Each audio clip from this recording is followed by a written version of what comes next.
Hey, what's going on YouTube? PB the Fox here with the Ravnica Historical Society. Welcome back to the channel, and today we're going to be doing something a little different. I'm going to be talking about Flesh and Blood, and specifically how to play Flesh and Blood on Tabletop Simulator for people who have never used Tabletop Simulator but want to have some kind of digital way to practice Flesh and Blood, because we've got this ProQuest season coming up. We have a lot of reasons to be playing as much Flesh and Blood as we can.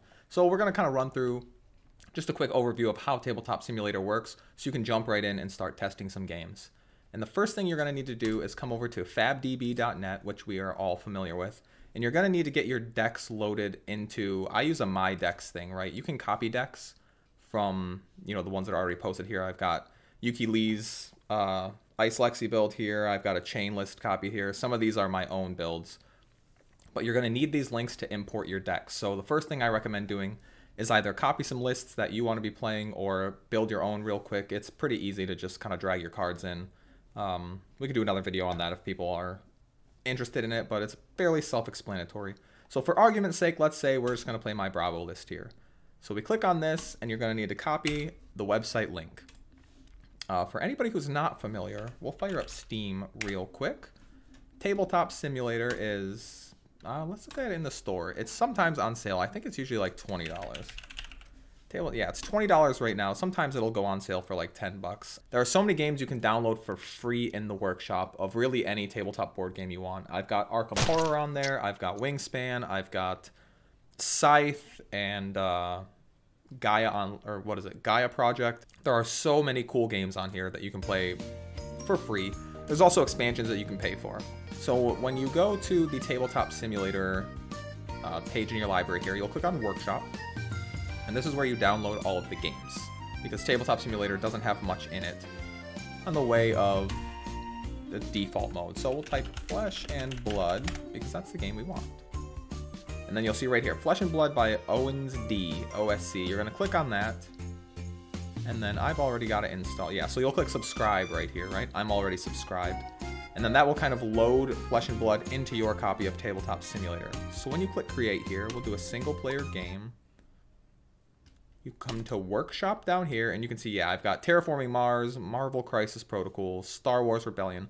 There's all kinds of cool things. Gloomhaven, but we're going to focus on Flesh and Blood right now. Now, normally you would click on a multiplayer game, you'd create a server, and then you would invite your friends.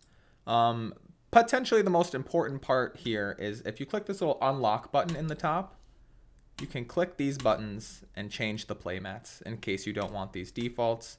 I wish it kind of saved your defaults from before, because I always want to play the Showtime playmat, and that's maybe the most important part of this, right? I mean, we can get good at the game all we want, but we want the playmats we need. Make sure to lock that up again. It says down here on the right, there's customization. Press the unlock button to change the playmats. Be sure to lock them again, or else you'll move all kind of stuff around. So this is what it looks like. Your controls are pretty simple, and I've got a little image here that I wanted to pull up. There we go. We've got this cool little image that shows you kind of the hotkeys that you need to know to play this game. Navigating your screen is W, A, S, and D, just like you're playing a first-person shooter. You can zoom in and out with your mouse wheel. R is to shuffle and roll dice. F is to flip a card. Q and E rotates things. These plus and minus to increase the size. I never actually use that. Zooming in on a card is Alt. Viewing face cards. This says Alt and Control. It's actually Alt and Shift. And then slide a card to the bottom of the deck is holding your left and right mouse buttons. Now, what does any of that mean? Okay, so first things first. Your left click here will kind of drag and let you move this item around, right? We don't actually need that, but we can drag this die from over here. We'll come over. There's a little die on the table. We can drag dice out to our heart's content. We can click one and press delete to delete it. It's a physics-based engine also. You can see that you can actually like throw things into other things. That will come up later. You can click and drag to select multiple items if you want to delete a bunch of things. And let's say we'll need a seismic surge here, so we can drag a seismic surge out. And then if we hover over this and push Q, we can rotate it so that it's nice and straight and lined up with our other things. So let's say there's a situation where, not a seismic surge. Let's say we've got Frostbite, right? I've been playing against Julie a lot, getting Frostbite tokens from Lexi. So let's say we've got a Frostbite, but we take a big turn where we have like 5 Frostbite tokens somehow. You can just drag infinite Frostbite tokens out here, but that's pretty boring and kind of messy. What you can do is put your die over here And if you hover over your die and push a number, it'll flip to that number. 1, 3, 5, etc.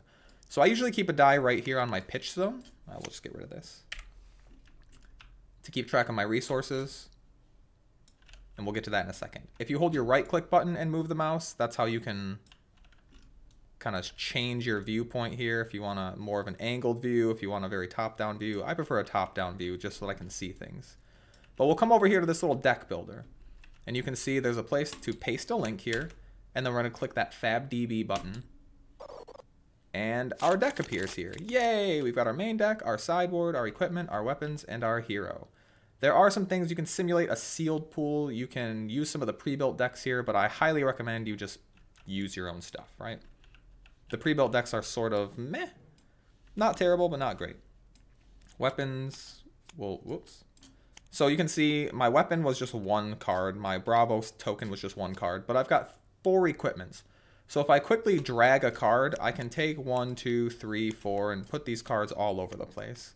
But if I hover them over each other, and you'll see it kind of highlights the border of that card, and then it puts them into a stack. It's got to be a little neater than that. If you click and hold, you can pick up the entire stack and move things around, which is going to be important in a second. Because our main deck here is 63 cards, so rather than dragging 63 individual cards, we're going to put that over there, then oops, then we're going to take our sideboard, and I'm just going to put it up here in the graveyard for now. So to prepare ourselves to kind of get ready for the game, we can take cards and boom, boom, right, whatever, boom, boom, boom. So to look at a card, Alt will zoom in here. So if your opponent has a card over there, like, we'll just take this card and flip it over. It's a Zealous Belting, but you can see in the default mode, it's kind of hard to read what Zealous Belting does. But if we hover over it and hold Alt, we get a nice big view of the card. We can see everything it does. It pitches for 2, it costs 1.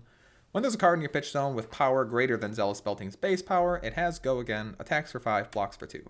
Perfect. If you hover over this card and press F, it'll flip it over. Easy peasy. So if we use Alt on a face down card, we can't see it. It just shows us the card back. But if we hold Shift as well, we can see what it is. So that's our Arcanite Skullcap. That's going to go in our head slot. That's our Crater Fist. It's going to come down here into our arms. Our Tectonic Plating goes over there, and our Mage Master Boots are going to come down here. This should be our Nothos, and we're good to go. Just like a real game of Flesh and Blood, we have our equipment face down, our weapon face down, only our hero is showing. Now, we need to set up our deck. Some lists from FABDB, right, Flesh and Blood database, some will have their sideboard marked, others will just be a stack of 80 cards, so what you would actually get is just this, right? 75 cards plus my 5 equipment and weapon is 80. In that case, whatever it is, we're going to right click on that deck and go to search here. And then we get a nice little, I don't know, it's a side window. What is it called? A bump out or a wheel or something.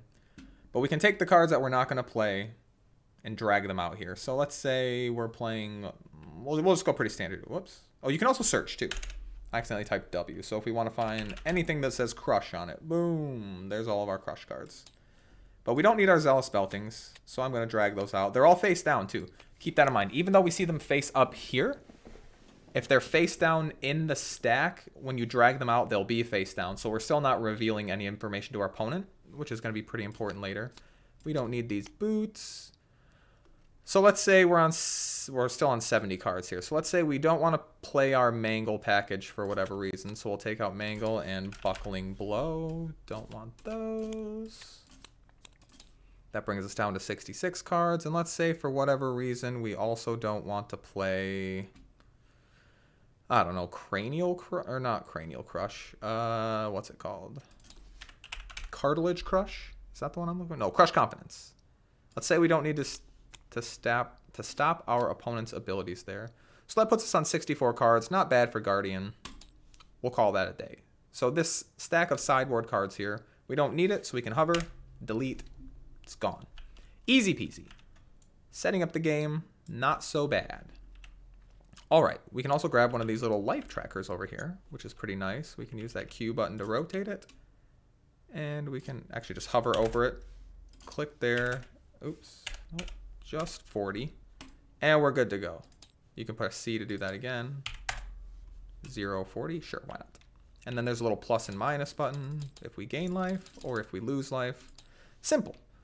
So we've got 40 life, we've got our equipment set up, we've got our hero set up, we've got our deck set up. Now, our deck is still just a pile of cards, right? If we take it all and flip it over, there's cartilage crushes and choke slams. Everything's still in order. We need to shuffle our deck just like a real game. So we're going to put that over. We're going to flip our deck face down, and we're going to push R for randomize. R, R, R. You can do as many times as you want. You really only have to do it once because the computer will actually randomize your deck. Same thing with dice, right? Let's say we want to roll 2 dice to see who goes first. We can drag these out, click on both of them. R, we'll roll our dice. That's an 11. Our opponent rolls a 8, 9, so we go first. Hooray! We go first. So let's get into some of the deeper hotkeys here. We're going to keep this here. So, all right, we have our deck set up. We'll assume that our opponent has the same thing set up. I'm not going to set up 2 decks here. So we're going to hover over these F, F, F, F, flip up, and reveal what we're playing. The Mage Masters and a pretty standard loadout. So now, one of the hotkeys that's pretty important, if we hover over our deck here and press the number 4, we will draw 4 cards. Yay! One thing I don't like is that our hand shows up here, but our hand also shows up at the bottom. I kind of wish that our hand was kept somewhere else because it does get a little weird looking there. But whatever, right? It's a small complaint. And it's more of a just the mechanics, I guess you would say, or the physics of Tabletop Simulator. You'll get used to it. It is a little bit weird. So we can hover over our hand, and remember, if we hold Alt, we can actually read what our cards do, which is pretty important. So let's say, we're going first, so we know our opponent can full block, so we're probably not going to get to crush them. I like putting this unmovable into my arsenal at the end of the turn. We get to play Sigil of Solace for free, which is nice.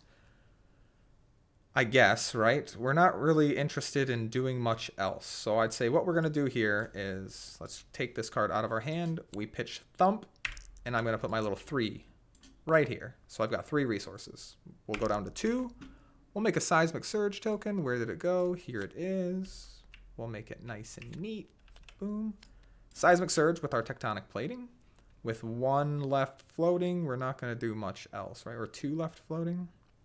Let's see. We could Crush the Weak with Dominate, but our opponent can still block and not get crushed. So we want to pitch this for later. I think what we're going to do is just play our Sigil of Solace by dragging it out here. We gain 3 life. 1, 2, 3. That goes away. We can also pitch Crush the Weak, which gives us 3 more resources to swing our Nothos for 6. And then, right, our opponent's going to block, whatever, blah, blah, blah. I highly recommend that you be in a Discord call with somebody while you do this, because I don't know if I think there is a chat here, right? Like, hey. So you can just type chat into here, but it's so much quicker if you could just talk to people. Obviously, when Julie and I play, we sit right next to each other, so we don't need to be in a Discord call. But if you're playing with somebody else, just being able to say, I'm going to pitch Thump, use 1 to make a Seismic Surge, pitch another 3 to send my Nothos for 6. So much quicker than typing all of that out, right? And reminding people that it's 6 and blah, blah, blah. Being able to speak, super great. Also, you'll probably be playing with people that you know, so it shouldn't be awkward. One weird thing is that every object in this game is physical. Like, remember, this is a physics engine-based game. So even though these cards are all flat, they actually have thickness. So when you click on something, you pick it up and move it around. If I want to put this on here, okay, so sometimes the die will like come through if you see it like that, but there are other times where if I don't put it directly on the stack, that die is actually under this card. You can see it's leaned up against there like that.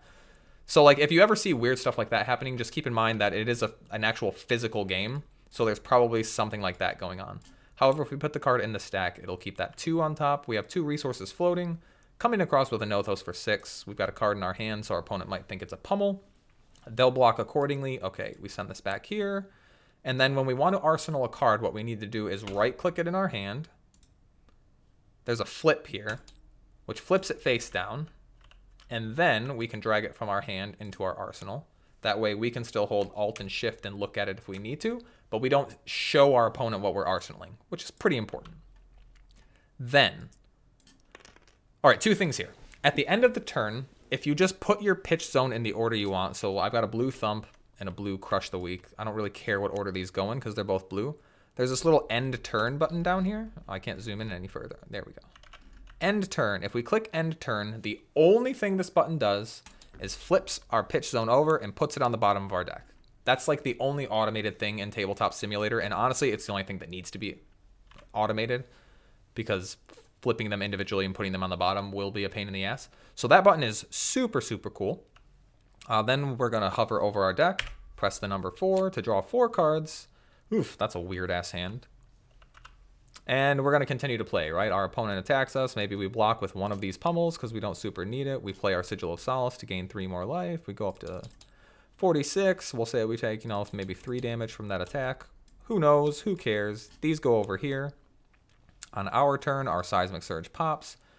I'll keep it here or here sometimes, and then like my Seismic Surge pops, I'll just flip it over. Because if you delete it and then you have to bring a new one out and then you have to hold Q to twist it, it gets old. So I'll kind of just flip these in and out. Same with Frostbites if I'm going to be getting Frostbites. If I'm playing Oldham, so there's going to be Frostbites every turn. Just flip them over. It's a little bit simpler. Keep it over there. Or maybe you can even set them off to the side here so that you can just on, off, on, whatever you prefer. That's what's pretty cool. It's a lot like I was saying in Discord last night. It's like Cockatrice or Magic Workstation, where you're kind of free to just do whatever you want, and it's kind of just between you and the other player communicating to know what each action in the game means. So let's see. Let me search this, because there's one more thing I want to talk about before we're done here, and it is, we'll take Sink Below here, and we'll also take Fate Foreseen, because these are pretty important cards. Let's, can I draw this card? No, what's draw? Oh, I forget. We'll just draw this card, draw this card. Okay, so let's say we have Fate Foreseen. We play Fate Foreseen as a defense reaction. We need to opt 1. The best way to opt 1 is to drag 1 card off the top of your deck, set it over here. Actually, wait, I think you can actually just do this, right? Even though it's up there, you can just shift. Oh, wait, no, that's a Crush the Weak. It was supposed to be Sigil of Solace, huh? Oh, okay, oh, wait. Okay, so now it's on there. Uh-oh, I messed something up. So you can take it off here to let your opponent know you're only looking at 1 card, right? It's a Sigil of Solace. Let's say we want to put it on the bottom. There's 2 ways you can do that. You can put it in your pitch zone and then click end turn. It'll just slide right in there. Or another way you can do that is you can click and right click, and you can see, we'll zoom in a little bit. We pick it up, but if we right click, it goes back down. And when it's back down like that, we can slide it to the bottom of our deck. The only thing is, remember I said earlier, this is a physical game. If there are things in the way, you will hit them as you go to the bottom of your deck, right? If I pick it up, but then put it on the table and slide it around, I'm pushing stuff. So you've got to be a little bit careful. It can be, let's get that Seismic Surge out of my hand. It can be easy to just be like, oh, I'm just going to grab this, right click it, and slam it to the bottom of my library, or deck. But if you kind of like, if you come through here, you're going to be knocking stuff all over the place. You can see it's not too bad, but like, it is a little bit annoying. It knocks your entire deck out of the zone. It knocks your hero, your weapons, blah, blah, blah. So be a little bit careful with it. I usually tend to drag things like here to the banish zone and then do it. Oh my gosh. Oh, I'm messing up so bad. Take my whole graveyard over here. So that's how we Fate Foreseen. And then Sink Below is kind of similar, right? We can put 1 card from our hand on the bottom of our deck. So we do it basically the same way we Arsenal. We would say, let's put this red pummel on the bottom because we don't want that. We'll flip it in our hand. Then we'll drag it to the table. Then, like I said, I usually just do this because it's cleaner. And we would draw the number 1 here to draw our card back. What was this? Oh yeah, this is our Arsenal. And unmovable. And that's essentially everything you need to know, right? We would draw 2 at the end of our turn. Our opponent would do their stuff. We might block with Showtime because it's pretty terrible. And we'll say we play this from Arsenal up here. Flip, unmovable. It's got +1, so we're blocking for 9.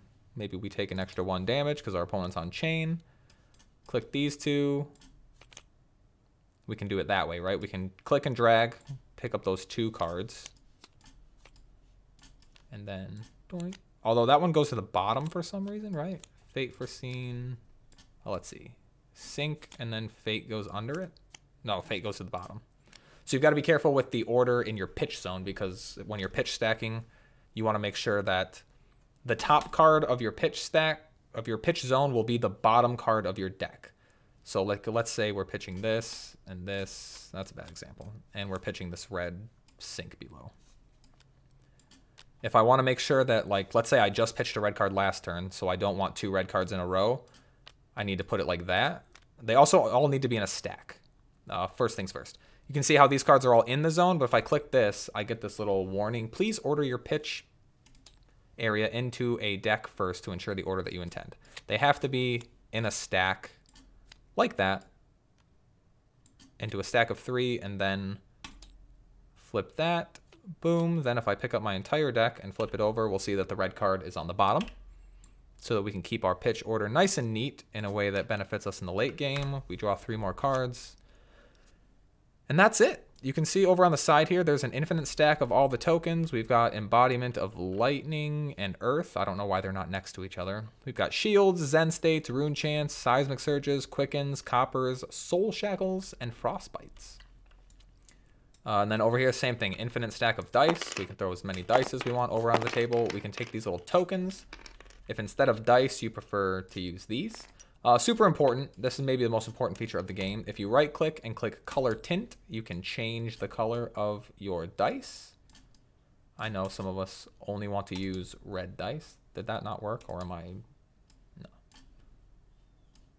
Let's say we need blue dice. There we go. Now it's blue. We can read it a little easier. We'll say our tech plating has a counter on it because we blocked with it.